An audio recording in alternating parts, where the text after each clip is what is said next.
Okay, so alright, today we will be discussing about clock problem. Clock problem, this is the worded problem in the algebra. So, lumalabas din sa mga quiz, uh, board exams, ganon. Lumalabas din tong mga problem nito. Tapos minsan, ito yung nagiging problema dito sa ating mga magjowa. Kasi yung iba daw is walang time, ganon. So, kailangan natin itong isolve using clock problem. Charot. Okay, so we have here a problem. In how many minutes after 2 p.m. will the hands of the clock extend in opposite direction? So, that is the time, in opposite direction for the first time. So, that is the time after 2 p.m. will the hands of the clock extend. Siyempre, may helping hands kasi mag-extend yung hands niyo eh. Diba? May helping hands. For the first time, that is the first time, alam na. Yung first time na yan. Yung first time sa una lang yan masaya. Charot. Okay, so, bago natin isolve itong problem, so let us understand first how it works or kung paano nagmo-move or paano paano ba yung magiging mechanics ng ating clock problem, ng ating clock. Kung paano ba siya nagmo-move in mysterious way. Love moves out. Okay. So, we have here a clock. So, yung oras natin is 12:00. So, alam naman natin that the time or 1 hour, alam naman natin yan that 1 hour is equal to 60 minutes, di ba? 1 hour, sabihin natin dito 1 hour. Bakit yung sulat Parang grade 1. 1 hour is equal to 60 minutes. Okay. So, 1 hour is equal to 60 minutes. So, ibig sabihin, ito yung minute hand, yung red. Ito naman yung hour hand na blue.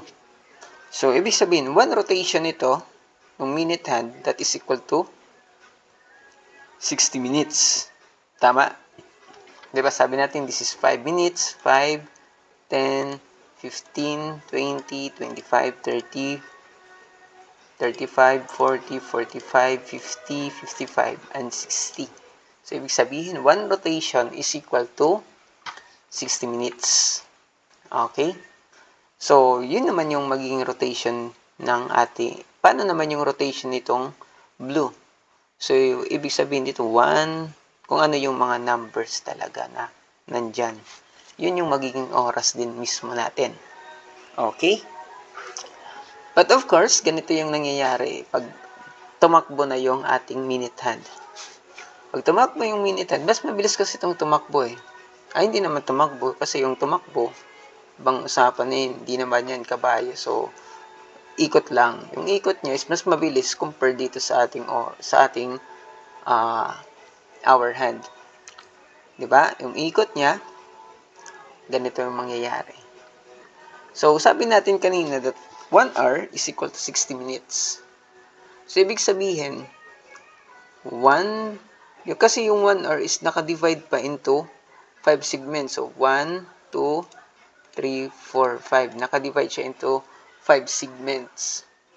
So, ibig sabihin, papalo pa lang itong hour hand dito sa una if makapag-travel na itong minute hand ng 12 minutes.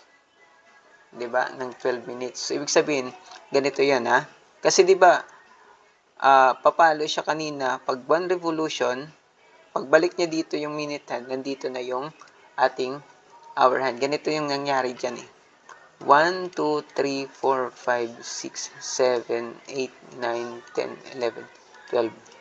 So, nandito yung minute hand. Dito pa lang yung hour hand. Okay? Next, 1, 2, 3, 4, 5, 6, 7, 8, 9, 10, 11, 12. Nandito na ngayon yung minute hand. Andito pa lang si hour hand sa pangalawang segment.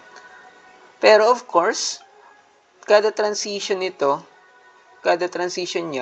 is may transition din nagaganap dito si hour hand na maliliit.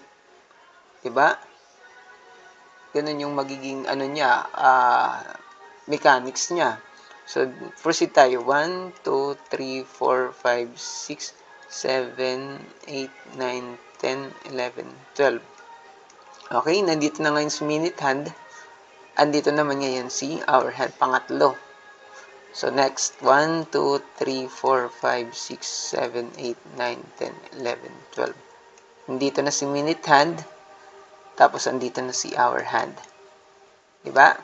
So, 1, 2, 3, 4, 5, 6, 7, 8, 9, 10, 11, 12. Andito na si minute hand. Naka 1 complete revolution na. Andito na naman si hour hand into number 1 or sa isang oras. Okay? So, yun yung analogy na, yun yung ating nangyari.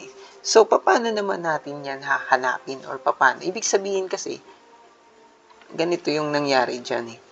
1 hour is equal to 60 minutes. Yung hour hand mo is tumatakbo siya ng 60 divided by 5. That is equivalent to 12 minutes. Yung sinabi natin kanina na tagti 12.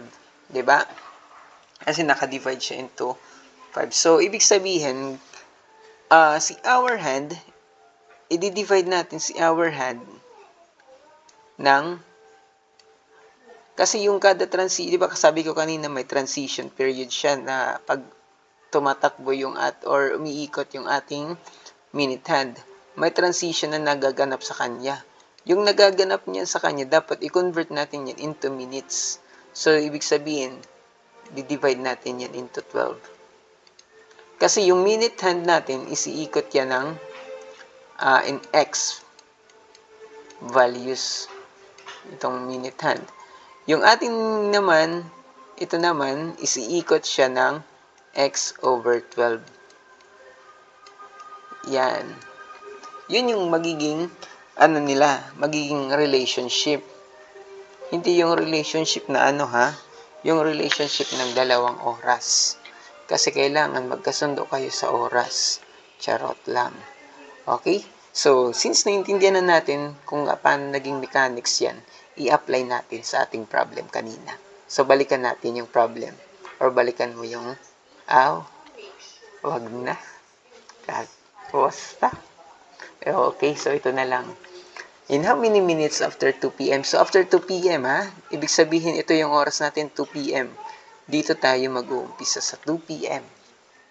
Will the clock extend in opposite direction? So, ibig sabihin, after 2 p.m., yung ating oras is magiging ganito or yung ating illustration.